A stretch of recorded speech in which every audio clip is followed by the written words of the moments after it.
Errol Barnett at the CBS News Broadcast Center. We have confirmed that actress Debbie Reynolds has died.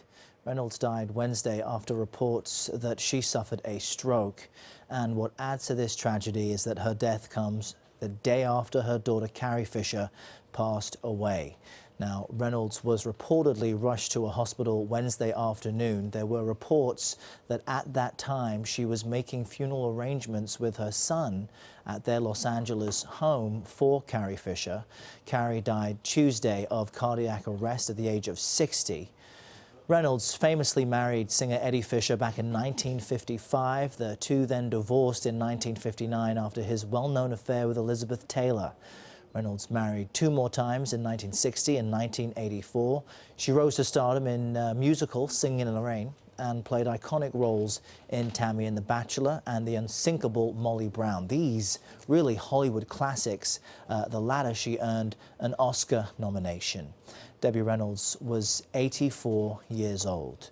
We are getting on the phone now Nischelle Turner from Entertainment Tonight, who can just help us all absorb this information, which is just saddening. I think we've got to help each other. I mean, I am going to be honest with you. This is hard to find words for. I've literally been sitting here tonight thinking, well, what do you say? What do you say about this? I mean, yes, it is incredibly sad, but one of the things I think that I have been thinking, it's haunting, it's heartbreaking, and it's actually beautiful all at the same time. I mean, I know her son said she's with Carrie now. She wanted to be with Carrie. We have seen these stories sometimes, throughout history, whether it's a husband and wife or mother and child. Someone passes, and then soon after, the partner passes because sometimes, people say they died of a broken heart. Debbie Reynolds, though, was, it's hard to even put into words. She was a triple threat before there was triple threat, if that makes any sense. She was an actress, a singer, a dancer, the consummate performer. Singing in the Rain was way before my time, but I do remember the first time I saw it. And sometimes you think those, 1950s studio films could be dated or look silly, but it was so beautiful. And I remember falling in love with it and falling in love with the dance and the singing. And it really was a piece of cinema at its best. And, she was a performer her whole life. And I think that's, the mark for her, because she never stopped performing her entire career. One of the things that she, of course, will be remembered for is she brought the famous Marilyn Monroe subway dress, the white subway dress, part of Hollywood memorabilia. And she just sold it not too long ago for $4.6 million. I mean, she had some financial troubles along the way. She had filed for bankruptcy at one point, going through some of the divorces that she went through. But she was very smart in the fact that she bought a lot of really rare Hollywood memorabilia over the years, and she built this kind of vault of these amazing pieces. And at the end of the day, she actually had a lot of money because she had some of the most rare and expensive pieces of Hollywood art that you could ever have. Yeah, it's still shocking just absorbing the fact that she would pass away the day after her daughter passes away, as you mentioned there, likely of a broken heart. She led the way for many female stars in Hollywood and represented something to an older generation. As you mentioned, her movies from the 50s and 60s, her daughter representing so much more for people in the 70s and 80s. But what of Todd Fisher? I can't imagine what this moment is like for him. He was making funeral arrangements for his sister when his mother had this stroke and has now passed away. What do we know about Todd, where he might be, and what his role is in Hollywood? Well, they were here in Los Angeles planning funeral services for Carrie. He has spoken to a couple of outlets this evening, basically confirming her death and saying that she's with Carrie now. I'm sure that there is just profound sadness also with Billie Lord, Carrie's daughter. She loses her mother and her grandmother in the span of 2 days. Jolie Fisher, Carrie's half-sister, who also considered Debbie Reynolds as a mother to her, had tweeted out earlier when we knew she was rushed to the hospital, "Godspeed, Mama." So, we know there are a lot of broken hearts in their immediate family, lots of broken hearts in Hollywood. This is something you just can't explain, and I don't even think we should try to explain it. I just think we should celebrate the lives of these two women. Carrie once said in an interview that in their family, show business and Hollywood was the family business. And she was going to be in it because that's what she saw, that's what she was raised as. Her father, of course, was musician Eddie Fisher. And Debbie Reynolds and Eddie Fisher, when they married, were a Hollywood hit couple. And one of the earliest, Hollywood scandals was the fact that Eddie Fisher fell in love with Debbie Reynolds' best friend, Elizabeth Taylor, and left her for her. That broke her heart, but she did come out on the other side. And I remember an interview that she did, I think it was with Larry King, Debbie Reynolds I'm talking about, where she said, I was kind of the girl next door. I was kind of the plain Jane and naive, and I didn't really know. And I actually understand now why he fell in love with Elizabeth Taylor. And that's very evolved. Wow. Several years later, she said she gets it, and she understood why. Not that she was happy about it, but she understood it. But that was really one of the really big first Hollywood love triangle scandals that people saw play out. And, once again, I called her a triple threat, and I've heard people talk about the fact that she had such a beautiful singing voice, but she also had these dance studios in Hollywood, the Debbie Reynolds dance studios that lots of people trained at and learned at, and she just really was something special. And I think that the last thing we heard from her was when she put out a statement about Carrie's death, and she signed it Carrie Fisher's mom, and Yeah. So that's how we will remember them today. And like her son Todd said, they're together. And we're again. seeing some footage of Debbie Reynolds working the crowd during a show. There's other footage of her just cheesing it up for the camera, being the real entertainer she was. And something that struck me as we've talked about Carrie Fisher's career in the past day and the impact she's made is that when you look at these two women, this truly is Hollywood royalty in ways that we don't necessarily see as much anymore. And in fact, their relationship was the focus of Carrie Fisher's semi-autobiographical book, Postcards from the Edge. That was adapted into a movie starring with Meryl Streep and Shirley MacLaine. Right? And Shirley MacLaine. Absolutely. It was Talk a to me about, fantastic movie. but talk to me about their relationship and how it wasn't always smooth sailing, and they were both, or at least Carrie was, very open about that. Yes, yeah, they did have a bit of a tempestuous relationship, but at the end of the day, later and recently, they were very close. So it was good to see them come out on the other side. Yeah, Carrie did write Postcards from the Edge, and when it came out, Debbie Reynolds wasn't too happy about it. She said that it was a bit of an embellishment on Carrie's part, but of course it was turned into a movie, and I think I loved the movie with Meryl Streep and Shirley MacLaine.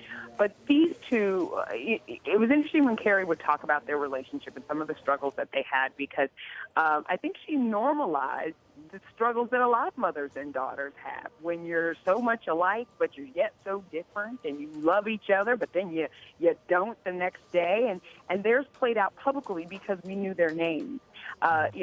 Carrie was battling depression, and she was battling bipolar disorder and lots of other things. Debbie Reynolds was always seen in Hollywood as bright sunshine and the perky one in the movie. So it was almost like this light and darkness that they were when they were together. But at the end, like I said, they were very, very close. And I just become a little speechless, Errol, if I can be honest, because it's just hard to put into words what has happened today. We've been saying in the past 9 days, I have reported on the deaths of Zsa Zsa Gabor, of George Michael, of comedian Ricky Harris, of Carrie Fisher, and now Debbie Reynolds in 9 days. And just a couple days before that was Alan Thicke. It has been really a very weighty end of 2016 in Hollywood and thinking about the people that we've lost and in the time span that we've lost them. I can't explain it. I think it's unexplainable. I've seen people tonight reacting on social media just saying, I just don't even know what to say. I need a timeout. Yeah.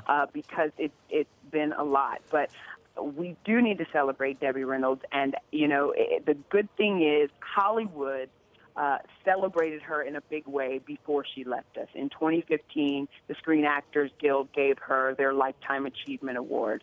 Also that year, the Oscars, the Academy, gave her the Governor's Award, the Jean Hersholt Humanitarian Award that year. She couldn't make it to that ceremony because she was recovering from surgery, but she did, she got that recognition that she so well deserved. And a lot of times in Hollywood, you don't get that recognition until after you're gone, but Remarkable. She was able to be celebrated before she left us. Well, Nischelle, you've summed up so well how Well, I've tried, but difficult this one's a toughie. This yeah, has it's been a toughie. for really the entertainment industry, and anyone would be excused at this time to be speechless. Nischelle Turner speaking to us from Los Angeles with Entertainment Tonight on this breaking news that Debbie Reynolds has died at age 84, the day after her daughter Carrie Fisher passed away. We want to bring in now CBS News contributor Jamie Wax, also joining us on the phone. And Jamie, what's your reaction to this heartbreaking Hello, news? Errol. Yes, I mean, I think Nischelle said it so well. It's just, I think we all need a timeout from 2016 in a way. This has been such a year of loss, and to have a mother and daughter who individually, their careers are so remarkable, not just as actresses and not just as women who appeared in iconic films, but all of the other things they managed to do in their lives. They in some ways, they could not have been more different. You couldn't take an actress from one era and give her a daughter who had a different path than Carrie Fisher had from Debbie Reynolds. But you have to wonder if this ability to be a screenwriter, a novelist, a script doctor, a comedian, all of the different things that Carrie Fisher was able to do in her life, if she learned from her mother, who really, when you look at this, a career that began on film in 1950 and, of course, took off in 1952 with Singing in the Rain, it spanned decades. I mean, she didn't get nominated for a Tony or appear on Broadway until 1973 when she did Irene, years later. She's an Oscar nominee, a Tony nominee, and then, as Nischelle mentioned, the winner of the Jean Hersholt Award just this past year. She's still such a presence in the industry. Then you've got her daughter, who could have been identified by just one role in one of the most important film series in history, and instead she also became a novelist, a screenwriter, all those other things she did. Debbie Reynolds in her life bought a Las Vegas hotel and theater, created a Hollywood memorabilia museum. I mean, her business career is in some ways as much a testament to her strength and her artistry as her career as an actress. And you talk about the differences in these two women, while they are mother and daughter. Debbie Reynolds, born in Texas and made it into the entertainment industry after winning a beauty contest. And on the flip side of that, Carrie Fisher, born in Beverly Hills and really born into Hollywood royalty. Do you think in some ways they longed for each other's upbringing? Carrie Fisher, in many ways, eschewed the typical Hollywood lifestyle so many celebrities are drawn to, and her mother in many ways had to earn her way in during a time when the Hollywood movie machine and industry was quite a difficult one. Describe to me just a bit more about how different they may have been and how they felt about each other. The entertainment industry is, especially for women, and still to this day for women, is an important place to have friends who are going through the same struggles you're going through. But it's also a complicated place to have friends who are going through the same struggles you're going through, because you're also in a certain level of competition. I think there's a lot to glean from both the novel Postcards from the Edge, which I happen to just have reread, I read it when it first came out, and I just reread it about a year ago. And the film, which of course Carrie Fisher wrote the screenplay to, for Mike Nichols to direct, there's a lot to glean about the complications of that relationship, I think. But some of the important things, there's a famous line in it that was somewhat troubling to Debbie Reynolds in the beginning, but I actually became a point that they communicated a lot about. I think that project, from what they both said, ended up bringing them closer together. I think Nischelle hit on this a bit. And there's a line where the daughter says to the mother in the book and in the film, the mother says, "Don't you think I want you to be successful?" And she says, "Yes, you want me to be successful, just not more successful than you are." It's a complicated thing. It's actually like much of what Carrie Fisher did for mental health and for drug abuse, in speaking her story and being a successful person who pushed through all these things and being able to speak about it, she made things better and easier. I actually think she probably contributed that to her relationship with her mother as well. In being able to speak about these things and share them with the world and bring oxygen to them, I think she probably made these issues better between them. But to your point, I do think that they grew up very different people, and there was a lot Debbie Reynolds felt she could teach Carrie Fisher about the business she was also going into. Whether or not she wanted to learn that or was ready to learn those lessons at a young age is something I'm sure they struggled with for years. But both of them have kept a very close relationship, even though she wasn't crazy about the book. She attended publicity events for it. The same with the film.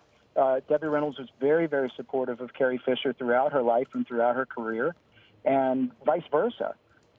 And they seem to be two sides of a coin, just as opposite as you could imagine, but in some ways makes perfect sense. And this final chapter for both of them is just absolutely heartbreaking. It's really unimaginable. If you wrote this in a book like Postcards from the Edge or put it into a film like Postcards from the Edge, no one would believe it. It's just really too hard to believe.